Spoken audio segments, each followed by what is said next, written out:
Okay, chapter 22 of First Kings. We're actually almost done with the book of Kings. It's pretty amazing, at least the first book of Kings. This is the final chapter, in fact. Then we get into Second Kings.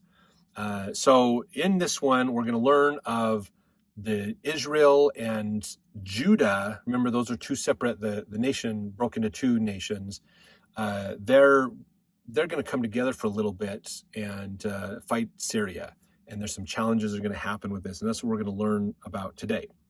So verse 1, and they continued 3 years without war between Syria and Israel. And it came to pass in the third year that Jehoshaphat, the king of Judah, came down to the king of Israel.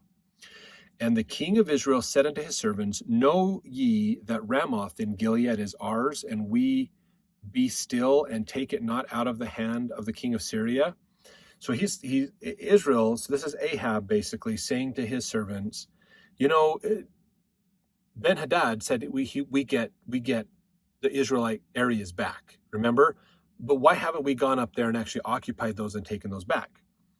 Verse 4, and he said unto Jehoshaphat, Wilt thou go with me to battle to Ramoth Gilead? And Jehoshaphat said to the king of Israel, I am as thou art. My people is thy people, my horses is thy horses. So what Jehoshaphat is saying is, yeah, I'm in with you, man. We're going to support you 100% in getting all that back. Verse 5, and Jehoshaphat said unto the king of Israel, Inquire, I pray thee, at the word of the Lord today. So Jehoshaphat is asking Ahab, hey, go, what does God say about this? Go inquire. So verse 6, then the king of Israel gathered the prophets together, about 400 men, and said unto them, Shall I go against Ramoth Gilead to battle, or shall I forbear? And they said, Go up, for the Lord shall deliver it into the hand of the king. And Jehoshaphat said, Is there not here a prophet of the Lord besides, that we might inquire of him? Now this might sound strange for Jehoshaphat to say a prophet of the Lord, when in verse 6 it says the king of Israel gathered the prophets together. Well, what's the difference? This is an important point for us to look at. So what is happening here is Ahab is gathering his advisors and calling them prophets. Okay? He's pulling his advisors together. There's 400 men as his advisors. And his advisors are like, yeah, go for it. Take him out. The Lord is with you. So they are prophesying in behalf of the Lord, but they don't actually have permission from God to do that. And Jehoshaphat recognizes this, and he says, well, where's the prophet of God? Where's the real prophet? So remember, Ahab and Jezebel, they really pushed, because just like the previous kings before him, the worship of Baal was a way to control the people, to maintain power over the people. And that, since the days of Jeroboam, is what was happening. It's not in their best interest to follow the real God, because that means they lose power over the people, because they have to acknowledge that it's God that's running Israel, not me.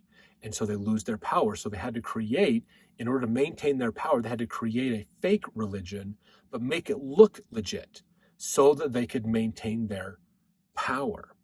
How often have you seen in your life, I'd love to hear your comments on this in the comments, how often have you seen somebody set up a parallel organization like a religion that ends up taking the place of God in people's lives because they want more power for themselves?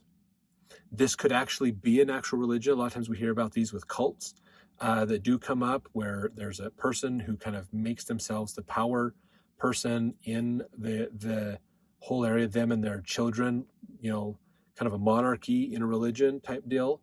They gain power, and basically they're wealthy and everybody else below them is not wealthy, because they draw that wealth up to them. Political organizations can do the same. Governments, businesses, business organizations, celebrities, others. So it's important to watch, okay, who is false religion and who is the real religion. This is where knowing the Spirit makes a huge, huge difference for us. So Jehoshaphat in verse 7 is asking for the real prophet of God. Look, I know you got your advisors, but where's the real prophet? What does he have to say? That's what I'm really trying to understand. Verse 8, and the king of Israel said unto Jehoshaphat, There is yet one man, Micaiah, the son of Imlah, by whom we may inquire of the Lord. But I hate him, for he doth not prophesy good concerning me, but evil. And Jehoshaphat said, let not the king say so. So Jehoshaphat asks him, hey, well, where's the real prophet, though? I know you've got your 400 advisors, but where's the real prophet of God? And Ahab says, well, there's this guy, Micaiah, that we can talk to, but he's a total jerk. And he's a jerk because he doesn't tell me good things. Why does he not tell Ahab good things? Because Ahab has gone wicked. Perspective makes a difference. Ahab thinks the prophet is bad because Ahab wants to do what Ahab wants to do. The prophet says Ahab's bad because he's not following what God says. So if we look at it from God's perspective, Ahab's wrong.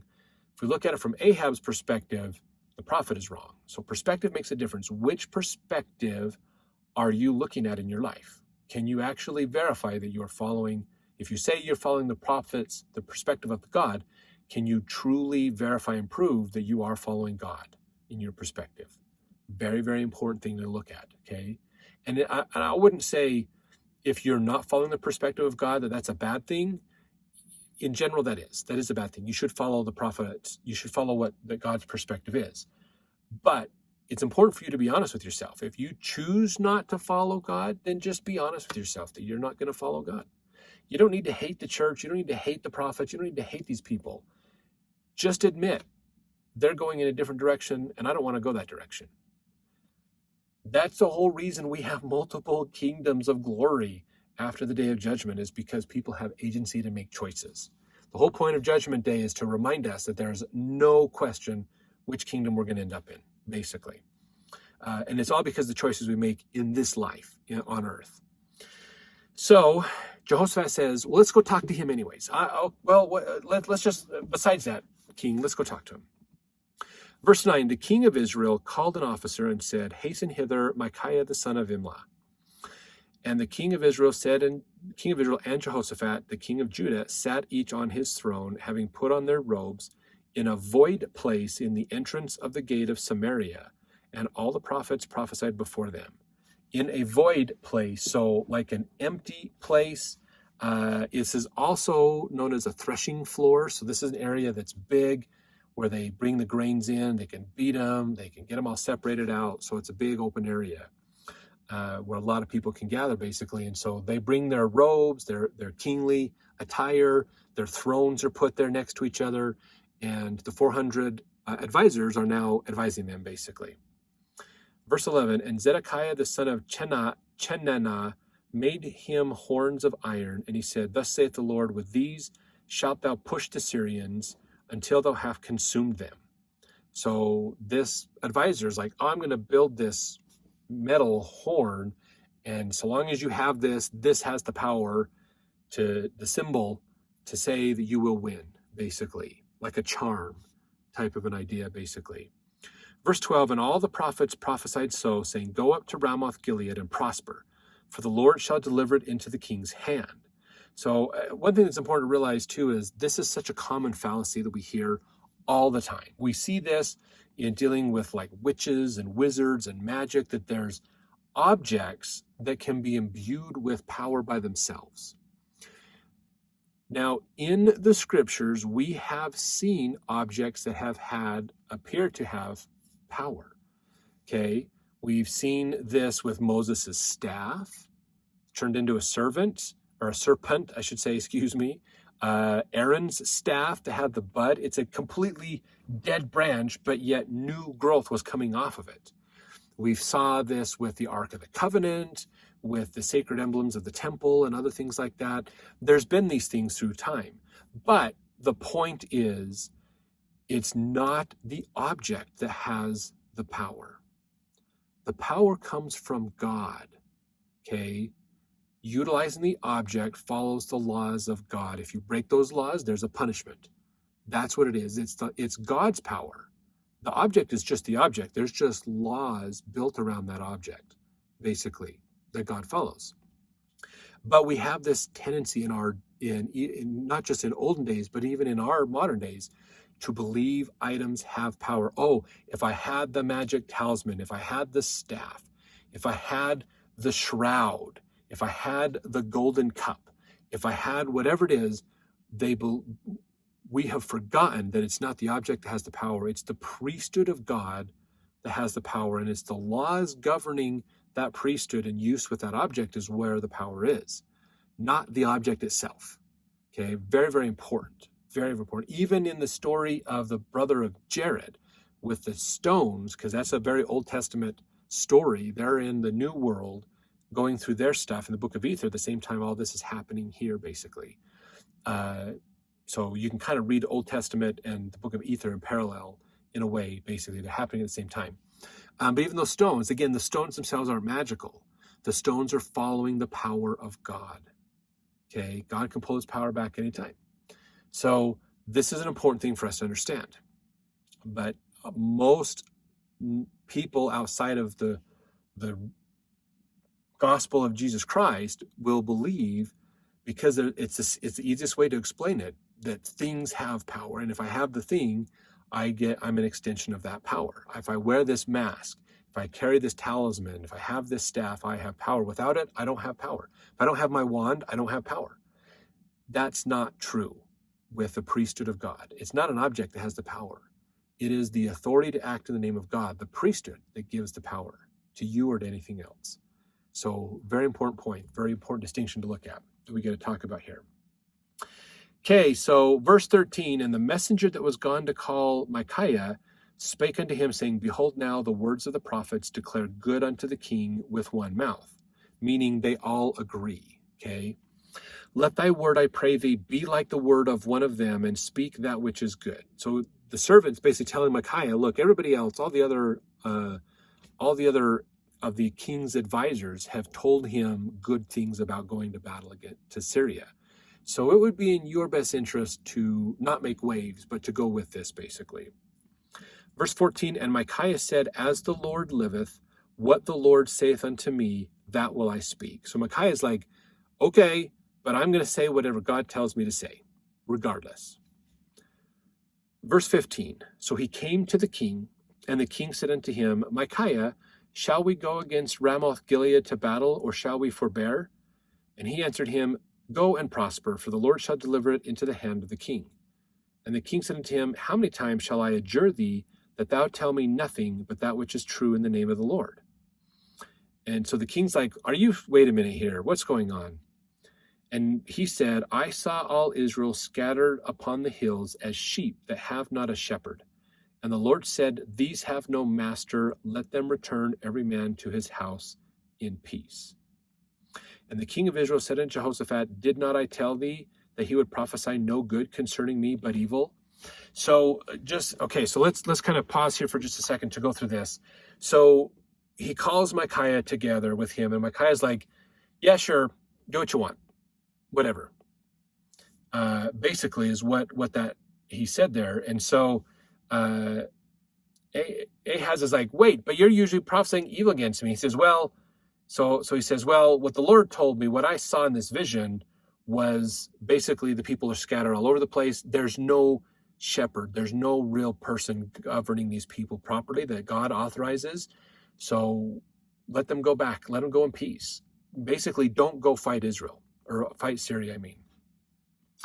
And so Ahab turns to Jehoshaphat and says, see what I tell you. The guy is always teaching evil against me.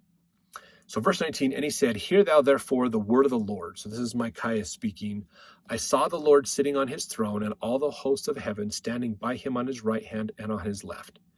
And the Lord said, Who shall persuade Ahab that he may go up and fall at Ramoth Gilead?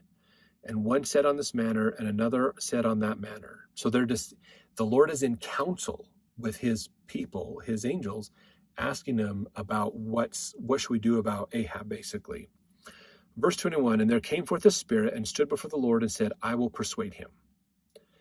And the Lord said unto him, Wherewith? And he said, I will go forth and will be a lying spirit in the mouth of all his prophets. And he said, Thou shalt persuade him and prevail also, and go forth and do so. Now this scripture here, let me do verse 23 real quick, and then we're going to talk about this for a second. Now therefore, behold, the Lord hath put a lying spirit in the mouth of all these thy prophets, and the Lord hath spoken evil concerning thee. So this sounds like, if we take this story at face value, it sounds like that basically the prophet Micaiah is seeing this vision where the Lord is in counsel with his angels, with the people around him. As he is counseling with them, he's saying, look, we need to knock off Ahab. We need to get rid of him, and having him fight Assyria is going to be a great way to do that. How do we convince Ahab to go fight Syria so he'll die in battle, basically? And they're offering different options, and one says, I will go and I will basically convince Ahab's advisors that it's a good idea to go and fight. Basically, I will put a lie in their mind, basically. Here's something that was interesting about this, because that at face value, that doesn't sound right. Why would God deal with a lying spirit and do these things? It reminds me of all those scriptures around God putting it into the heart of Pharaoh, hardening Pharaoh's heart, repenting, and those kinds of things, which are all been mistranslations. This is in Clark's Bible commentary. He says, the Hebrew expression means the Lord hath permitted or suffered a lying spirit to influence thy prophets. Is it requisite again to remind the reader that the scriptures readily represent God as doing what? In the course of his providence, he only permits or suffers to be done. Nothing can be done in heaven, in earth, or hell, but either by his immediate energy or permission. This is the reason why the scripture speaks as above. So what's happening here is basically the Lord allowed a lying spirit, an evil spirit, to convince, basically. So there's a law, the Lord needs to punish Ahab. Okay, but how is he going to do it? Well, look, we're going to let Satan do it for us. Satan's going to convince his people to go do this because Satan likes destruction and wickedness. So they're going to go do this. So the Lord is allowing Satan to do the Lord's work for him in a way, basically, because Ahab does need to go. That's a prophecy against him. So verse 24, but Zedekiah the son of Chenaanah went near and smote Micaiah on the cheek and said, which way went the Spirit of the Lord from me to speak unto thee? Now, Zedekiah the son of Chenaanah is mad and very offended. Why? Well, because Micaiah basically just told him that his idea was inspired of the devil. Basically, that's what it is. So they're all these 400 so-called prophets, the advisors to the king, are there when Micaiah is saying, look, I saw a vision. God is allowing an evil spirit to influence these 400 people to convince you it's a good idea to go, so you die, thus fulfilling the prophecy against you. And so Zedekiah is now offended, basically because he's being told that he's following an evil spirit. And so he's challenging him in here, basically by saying, which way went the Spirit of the Lord from me to speak unto thee? So basically calling him out to challenge him to prophesy or to know discern the Spirit of God and when it's not. In verse 25, Micaiah comes back and says, behold, thou shalt see in that day when thou shalt go into an inner chamber to hide thyself. So Zedekiah is trying to challenge Micaiah to say, basically, prove I'm not following God. How would you know? And Micaiah says, I'll tell you what, when you go into, next time you go into an inner chamber to hide yourself, you're going to remember this and know, basically. Why is he going to an inner chamber to hide himself? Remember, Ahab tried this as well. Or not Ahab, Ben-Hadad tried it. Because he's being pursued. He's being hunted down and killed. So he's afraid for his life. And then he's going to realize, oh my gosh, Micaiah was right. Verse 26, that's kind of the same as asking for a sign, like we hear about in the Book of Mormon when some of the Antichrist people demand a sign of Alma and Amulek and the other prophets. Same thing, basically. So verse 26, and the king of Israel said, take Micaiah and carry him back unto Ammon, the governor of the city, and to Joash, the king's son. Okay, send him back, basically. Now, and then say, thus saith the king, put this fellow in the prison and feed him with bread of affliction and with water of affliction until I come in peace. So the king is going to lock Micaiah up because he doesn't like his perspective. Basically, don't feed him until I come. After we've defeated the Syria, we've won this war, when it's peaceful again, I'll come and then I'll deal with him at that point. Verse 28, and Micaiah said, if thou return at all in peace, the Lord hath not spoken by me. And he said, hearken, O people, every one of you. So Micaiah's like, look, king, the Lord didn't tell me, he didn't reveal to me or not whether you're going to survive this battle, honestly. So I'm just letting everybody here know, hearken, listen up to what's being said, because they're all going to witness what he said and whether he comes in peace or not. Verse 29, so the king of Israel and Jehoshaphat, the king of Judah, went up to Ramoth Gilead. So they're going to battle, basically, to take back these lands that Ben-Hadad said they would give him. Verse 30, and the king of Israel said unto Jehoshaphat, I will disguise myself and enter into the battle, but put thou on thy robes. And the king of Israel disguised himself and went into the battle. So he's pretending to be a soldier to go into the battle to fight. And I'm not sure why Ahab would do that. As the king, he should be out basically towards the arrears of his army, where he can lead them from a safe distance. He can see, usually like up on a hillside, where he can guide his army, have a flag bearer that can wave a flag to signal, go left, go right, retreat, whatever, to command the battle, basically. But he says, Jehoshaphat, you're going to do that part for us. I'm going to go pretend to be in the battle.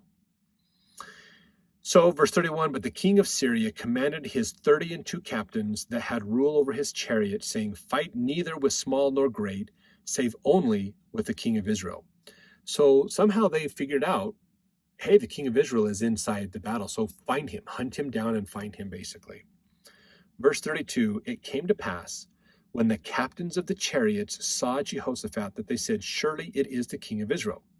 And they turned aside to fight against him, and Jehoshaphat cried out. So they believe, maybe they don't realize Ahab is in the mix of the battle. Maybe they believe that, oh, look, they're believing Jehoshaphat is Ahab, basically. So Ahab. And so they're like, go after him, hit him, take out the king, because that'll send Israel into array. And so maybe the reason that Ahab did this is because he knew Syria would try to take him and Jehoshaphat out. So he's like, you dress up like me, and you pretend to be running the campaigns, and I'm going to pretend to be a soldier, basically. Verse 34, let's see, verse 33, excuse me, and it came to pass, when the captains of the chariots perceived that it was not the king of Israel, that they turned back from pursuing him. So they went after, oh, look, there's the king, go get him. They went after him, oh, wait, that's not the king, pull back, we got to regroup and re-strategize this. Verse 34, and a certain man drew a bow at a venture, and smote the king of Israel between the joints of the harness. Wherefore he said unto the driver of his chariot, turn thine hand, and carry me out of the host, for I am wounded. So Ahab is on a chariot, and he is in the battle, basically. So he's on the chariot, which usually you have guys running bows on chariots, or with a sword. So one guy's driving the chariot, the other one's got a sword, fighting as they charge into battle. This was kind of a version of a light armored infantry going in, because the horse could start trampling people, knocking other soldiers over, giving the infantry more of an advantage. Plus, you can't outrun them because the horse is running. So you're not going to outrun a horse. So they can catch up, they can do quick assaults, they can barge into groups, break people up, all kinds of things. So Ahab's on there. An archer from Syria pulls up, sees him, fires, hits him between the joints of the harness. Now, here's the thing to realize about armor, okay? Armor works really, really well. It's usually, they had a chainmail type armor, basically, so that would prevent swords from hitting you, because the sword had to pierce through all the little rings that are interconnected, basically, and it created a flexible armor. It was not a good defense against an arrow, because arrows would go into the ring and then split them as it went in and make it. But a sword, it was really good against. It'd help take the force of some of the blunt trauma, as well as take the force of hard trauma. So to prevent this, you did hard armor, plate armor, basically. And the problem with plate armor is, while it is really, really effective, because the arrow has to have enough force to punch through the metal. And sometimes they would punch in and get stuck. So you'd get a wound, but it wouldn't be a fatal wound, basically. You could pop the arrow off, you'd have this little indentation and maybe a hole in the middle of it or something where the tip pierced in. So, but you could still fight. You weren't out of the fight yet. You didn't have an arrow through your body. And not to mention hitting with a sword. I mean, they just metal on metal, it didn't work. So plate armor was really good, but it was heavy and it limited mobility. So in order to make it more mobile, they had to build it in sections. So like to do your shoulder, you couldn't just have a plate because then the plate would make your shoulder not move. So they would put a piece up here and then a piece up here, and they're two separate pieces. So there was room to move. But what happens is in between those two pieces of armor is where your harness goes, where it straps them together basically. So you'd pull your sleeve up, strap it on. A lot of times they would have kind of like a insulated robe, the insulated coat or something like a vest they would put on, and then they would strap everything to that vest, basically. And so where those openings are is where the harness goes to strap it together. So this is a good archer. He hit a moving target and got it in, not hit the plate, but hit in between the plates, and he stuck Ahab. And Ahab's like, oh my gosh, we got to get out of here. So he's like talking to his driver, get out of here, get me out of here, driver. I'm wounded. We got to get out of battle, basically. Verse 35.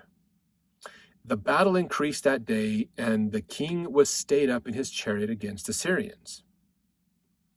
Meaning stayed up or propped up. So he's he's hit hard. He's having a hard time standing.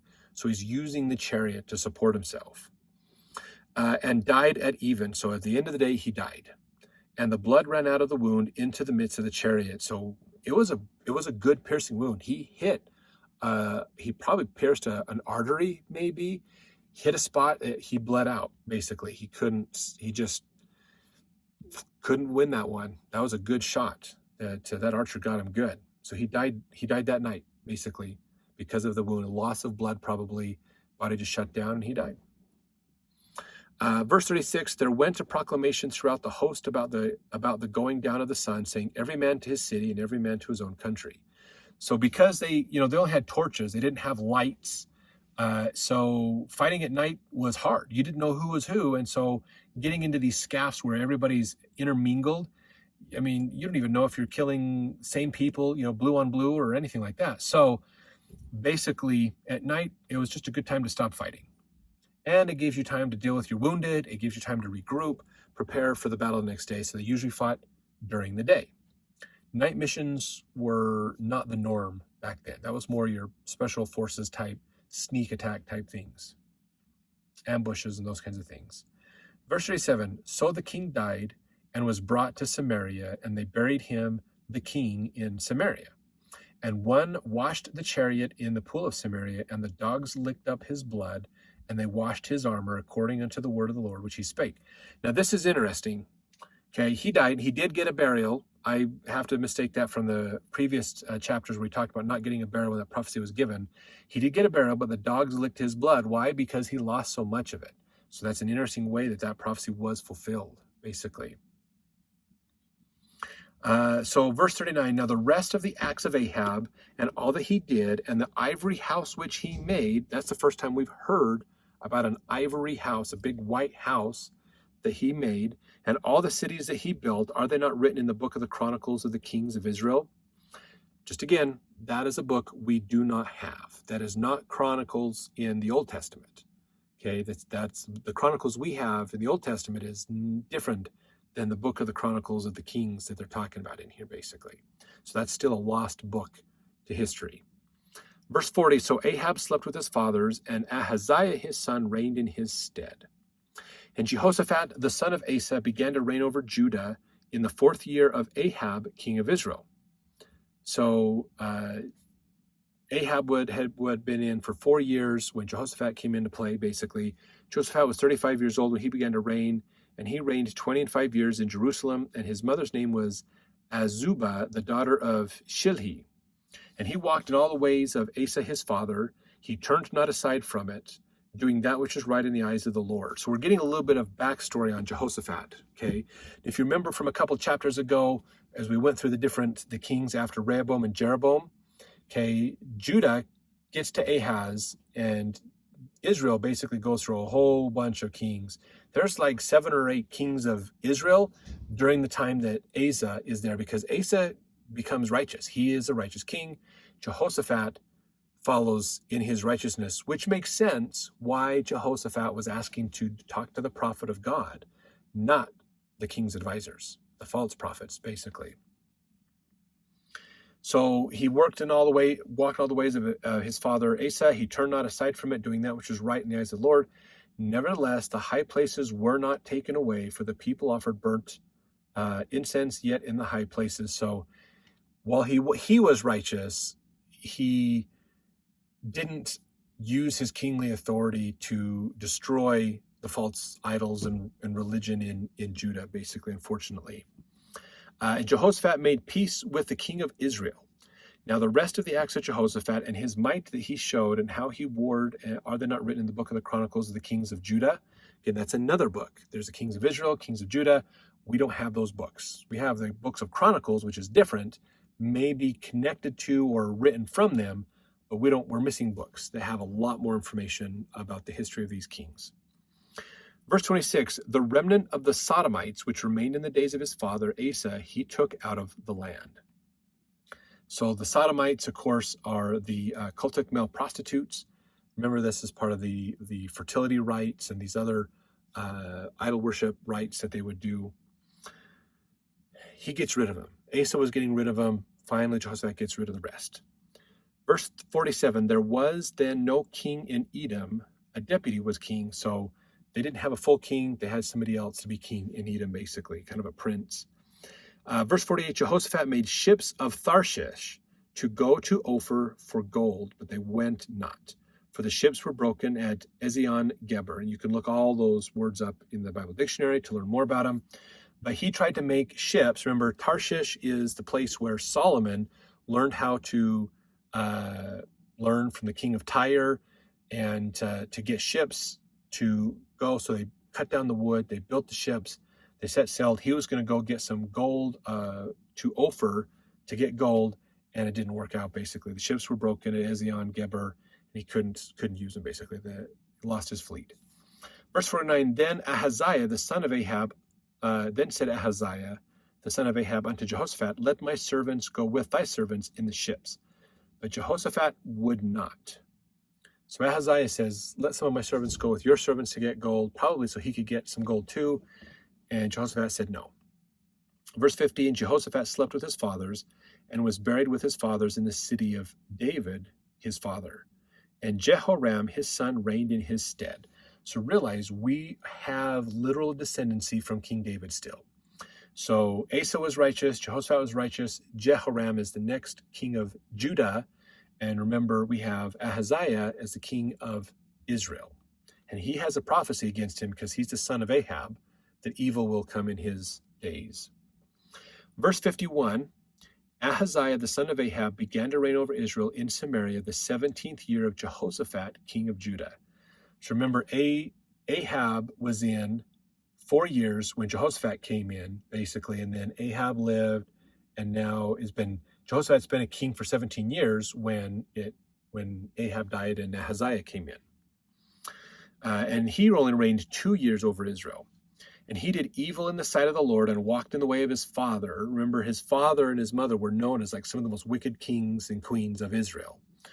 And in the way of Jeroboam, the son of Nebat, who made Israel to sin. So he's following the same pattern of wicked kings making things worse. They keep doubling down on everybody else's doubling down and getting more and more wicked.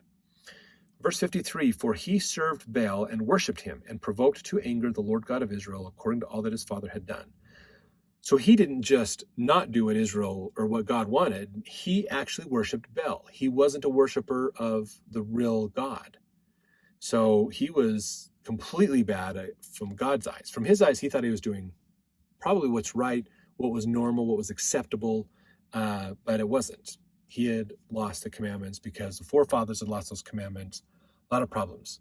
So let's jump to the next chapter, which is the beginning of 2 Kings, as we continue this story on.